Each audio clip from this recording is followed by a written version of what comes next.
नाज़रीन welcome back.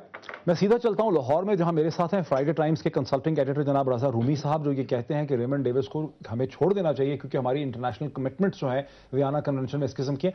लेकिन देखिए रज़ा, मैं जो बुनियादी सवाल उठा रहा था वक्फे से पहले, वो ये है कि ये जो ब्लैक वाटर टाइप ऑर्गेनाइजेशंस के लोग पाकिस्तान में फिर रहे हैं, जिस भी कानून या जिस भी एग्रीमेंट या जिस भी म्यूचुअल अंडरस्टैंडिंग के तहत फिर रहे हैं, आप महसूस नहीं करते कि ये वक्त आ गया है कि हम हुकूमत पाकिस्तान से ये डिमांड करें कि इस एग्रीमेंट को सामने लाया जाए? देखिए, ये आप बिल्कुल सही कह रहे हैं। किसी भी जमहूरी और महज़ब माशरे में ये बिल्कुल होना चाहिए कि जो सीक्रेट माहिदे हैं, खुफिया माहिदे किए गए, उनको मंजर आम पे लाएं, पार्लियामेंट के सामने लाएं, पार्लियामेंट की कमेटी के पास लाएं, इन कैमरा ले आएं। लेकिन कोई नहीं अभी तक लाया। और आप ये बात मत भूलिए कि ये एक और मसला मीडिया में हो रहा है कि जी इस हुकूमत ने ये किया है। भाई, ये तो पिछली हुकूमत ने किया था और वो एक फौजी गवर्नमेंट थी। और बात ये और ये सबसे अहम बात है कि ये चीज़ लिंक्ड है हमारे यहाँ जमहूरी अमल से, क्योंकि अभी भी आप देखिए कि इस तरह की पॉलिसियाँ जो हैं वो सिविलियन गवर्नमेंट के एम्बिट से बाहर हैं। मसलन फॉरेन ऑफिस ने आज 11 दिन हो गए हैं, एक वजाहत नहीं की, और सारे के सारे कवानीन में ये लिखा हुआ है कि foreign office is the arbiter, it makes the final point कि ये जो शख्स था रेमंड डेविस, इसका स्टेटस क्या था। मगर आज यही रुके, बड़ा जबरदस्त पॉइंट है, बड़ा यही रुके। मैं आप दोनों से पूछता हूं फादी साहब, और ये देखिए फैसल, ये तो सभी लोग कह रहे हैं कि ये डिटर्मिनेशन फॉरेन ऑफिस ने करनी थी, फॉरेन ऑफिस को साम सूंघ गया है, ये डिटर्मिनेशन कोर्ट ने तो करनी ही नहीं थी। आप बिल्कुल सही कह रहे हैं। कोर्ट ने तो सिर्फ ये फैसला करना है कि उसकी जो डिफेंस है, सेल्फ डिफेंस की, वो लेजिटिमेट है कि नहीं, और ये क्रिमिनल केस की एंड क्या होगी।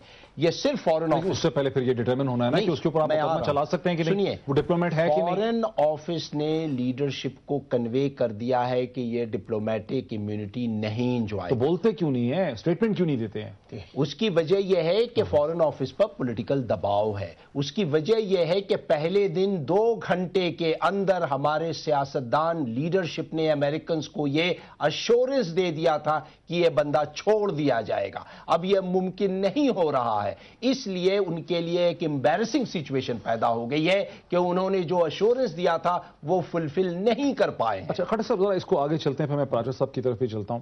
इसका हल कैसे निकलेगा?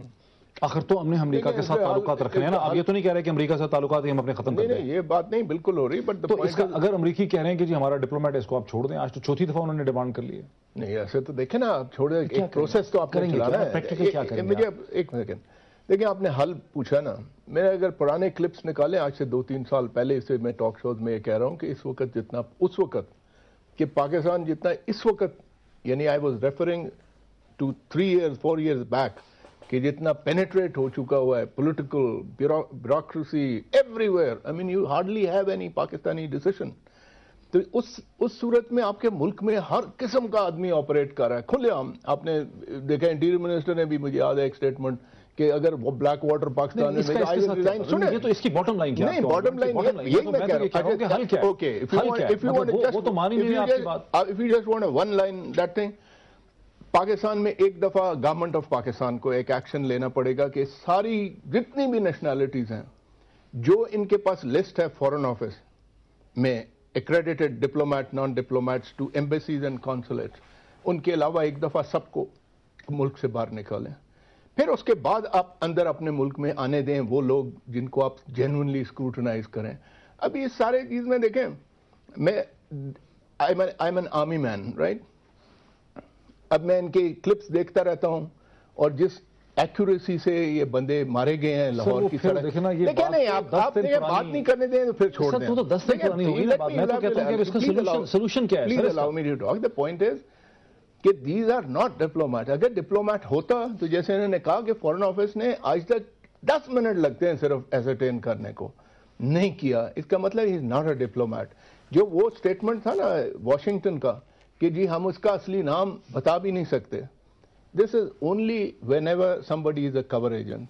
ठीक है जी, मुझे याद है एक बहुत senior officer on the staff of, मैं तो कह रहा हूं कि ये तो होगी, हल तो यही है ना कि आप अपने मुल्क में अपना कंट्रोल रखें। देखिए सबसे पहले तो पाकिस्तान के लीडरशिप को कहने की जरूरत है कि आप हमारी मजबूरियों को समझें प्लीज। तो वो नहीं कह रहे होंगे, सुन लीजिए, जब हुकूमत कह रहे होंगे, ये आपको रूल ऑफ लॉ रिस्पेक्ट करना होगा। अगर आप एक तरफ चाहते हैं कि पाकिस्तान की जमहूरी इंस्टीट्यूशन से स्ट्रांग हो, साथ साथ आप कहते हैं कि हम जमहूरी इंस्टीट्यूशन को ट्रैश करें भैया, और दूसरी बात یہ ہے کہ آپ جتنا پبلک پریشر ڈالیں گے، جتنا اس قسم کی سٹیٹمنٹس دیتے ہیں، اتنا پاکستانی گورنمنٹ کے لیے روم فار منوور ریسٹرکٹ ہوتا ہے.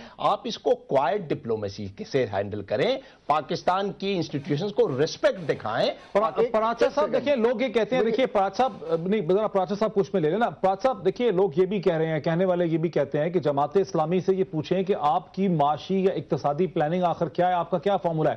اگر امریکہ پہ ہی ڈیپینڈنٹ ہے، اگر اربوں ڈالر ہم نے امریکہ سے ہی لے کے کھانا پینا ہے، اپنا گزارا کرنا ہے، تو آنکھیں کہاں سے ہم ان کو دکھا رہے ہیں؟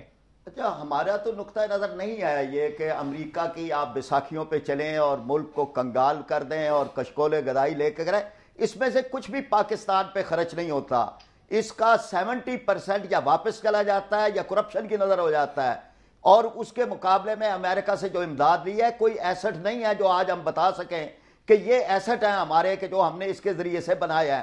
اس لیے میں اگر حل آپ پوچھتے ہیں تو حل تو دیانتدار قیادت ہے، حل تو شاہانہ اخراجات پر کنٹرول ہے، حل تو اپنے ملک کے اندر ٹیکس کلچر کا فروغ ہے، حل تو یہ ہے کہ آپ بیرون ملک پاکستانیوں کو اگر یہ احساس دلا دیں کہ آپ محب وطن ہیں اور پاکستان پہ خرچ کریں گے تو وہ آپ کو بے پناہ مدد کریں گے.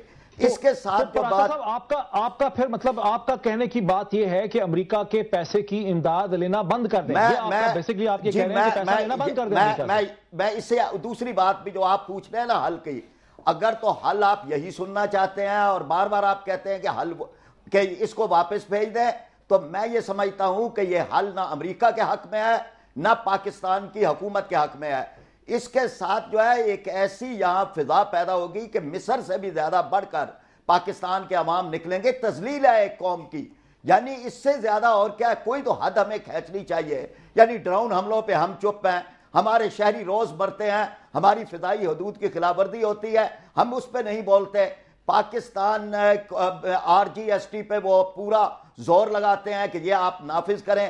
جتنے ڈاکٹر عافیہ کا معاملہ ہے ہم اس کے اوپر بھی جو ہے وہ دم ساتھ ہوئے ہیں. تو آپ کہاں تک ہتھیار پھینکتے چلے جائیں گے؟ یہ کون پیدا کرے گا یہ فضا؟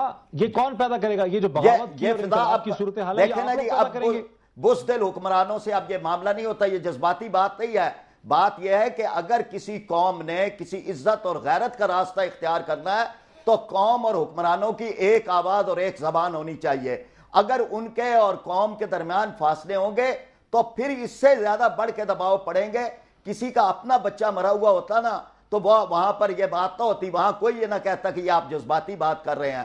اب یہ لوگوں کے بچوں کی بنیاد کے اوپر آپ چاہتے ہیں کہ جی آپ کو 1 گھنٹے کے اندر ہی آپ کہہ دیتے ہیں ان کو کہ جی بس ٹھیک ہے ہم چھوڑ دیں گے. نہ عدالتوں کا آپ پہ خیال کرتے ہیں، نہ پارلیمنٹ کا، نہ قانون کا، نہ مقتولین کا. میرا سوال وہیں کا وہیں رہ گیا ہے. مجھے ایک بریک لینے دیجیے. میرا سوال وہیں کا وہیں رہ گیا ہے کہ اگر امریکہ اتنا دباؤ ڈال رہا ہے، اگر ہم اقتصادی طور پر امریکہ پہ ڈیپینڈنٹ ہیں، معاشی طور پہ ڈیپینڈنٹ ہیں، امریکہ کا پیسہ لے کے کھا پی رہے ہیں، تو آنکھیں ہم کس طرح سے دکھائیں گے اور کتنی دیر تک ہم اس پریشر کو برداشت کریں گے؟ ایک بریک کے بعد.